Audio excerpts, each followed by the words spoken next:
Hi, welcome back to our four-part series on the roles required for success of your digital projects. My name is Roy Chomko and I'm the president of Adage Technologies. In part one, we talked about the CMO or the marketing role and their importance in a digital project. They are there to ensure the business's marketing strategy is adhered to as part of the digital project. In part two, we talked about the CIO role or the role of IT as being critical to the project as well, because they know where the information needed lives for the success for the project. I want to emphasize that when I'm talking about the CMO role or the CIO role, these are simple ways of describing the function of a person that is acting on for a project. The smaller the organization, the more we see the four roles being held by one or two people. Conversely, the larger the organization, you may see more than one person performing parts of these roles. The main point of this is to point out that these skill sets are necessary to include in your digital projects. If not, a critical piece is being missed.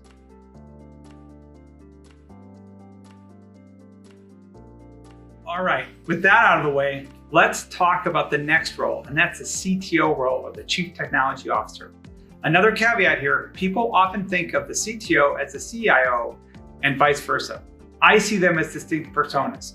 The title is less important than when I'm about to describe their function as part of your digital project. This person should be thought of as the company's top engineer.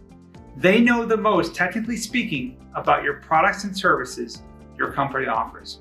The CTO role is outwardly facing and is responsible for making technology work in the best way possible to make a better product or service for your customers. They are often good at connecting the dots technically and asking themselves, what new technology exists to better service our customers? Your product or service may be solid, but the CTO can always make it better by seeing ways to improve it through the use of technology, whether it be hardware, software, or a combination of both. They often come from an engineering or technology background, but have risen in the organization to be a solid contributor to the company's overall products and services. This person represents the business strategically and how to apply technology in the best way possible. Caution, the CTO's energy and ideas can be infectious. Sometimes they can be overly visionary for what can be done. In a way, they can try to connect too many dots.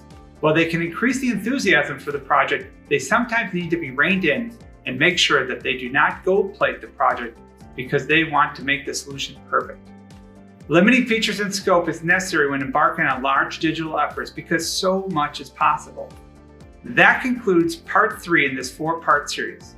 So join me in part 4, where we tie it all together and talk about the Chief Digital Officer, or the CDO role. Thank you. And remember, at Adage, we are here to help you use technology to advance your purpose. For more information about the ABCs of digital transformation, click the link below to download our workbook to help you get started, and of course, contact us to talk more.